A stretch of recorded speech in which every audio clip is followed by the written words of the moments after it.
What is మాయా? మాయా అంటే ఏంటి అసలు? ఈ మాయా అనే పేరు ఎందుకు? అసలు ఏంటి అసలు ఇది అని అనుకుంటున్నారా? ఒక చెప్తాను వినండి. ఒక గ్లాస్ తీసుకుందాం. ఆ గ్లాస్ లో ఎంటీ గ్లాస్, వాటర్ ఏం పోయలేదు. అప్పుడు ఏమైతుంది? ఎయిర్ ఆక్యుపై అవుతుంది. అదే గ్లాస్ బాటిల్తో వాటర్ పోసాం గ్లాస్ నిండా, అప్పుడు ఏమైతుంది? వాటర్ ఉంటుంది. అలాగే జీవితం కూడా అంతే. ఆ వాటర్ ఏదైతే ఉందో అది హరే కృష్ణ అమృతం అన్నమాట. మనకి అది ఎప్పుడైతే మనము ఫిల్ చేస్తామో మాయాకి ప్లేస్ లేదనమాట. సో ఆ అమృతంలో ఏముంది అంటే, హరే కృష్ణ మంత్రంలో ఏముంది అంటే న్యాయము, ధర్మము, ప్రేమ ఇవన్నీ ఉన్నాయన్నమాట. అప్పుడు అలాంటివన్నీ మనలోకి వచ్చేస్తాయి.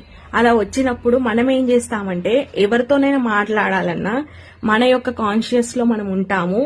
మనం ఏది మాట్లాడాలన్నా మంచిగా, జాగ్రత్తగా, మంచిగా, న్యాయంగా సలహాలు గాని ఏదైనా ఇస్తామన్నమాట.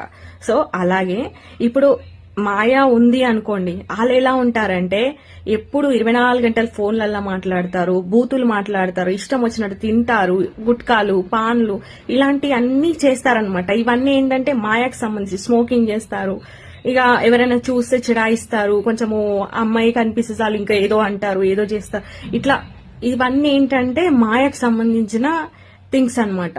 సో మనము భగవంతుణ్ణి మన మనసులో తెలుసుకోకపోతే, పెట్టుకోకపోతే మనకు జరిగేవి ఇవే అనర్థాలన్నమాట. సో మనము మాయా నుంచి దూరం ఉండాలంటే హరే కృష్ణ మంత్రం చేయాలి. హరే కృష్ణ కృష్ణ కృష్ణ హరే హరే, హరే రామ రామ రామ హరే హరే, హరే కృష్ణ.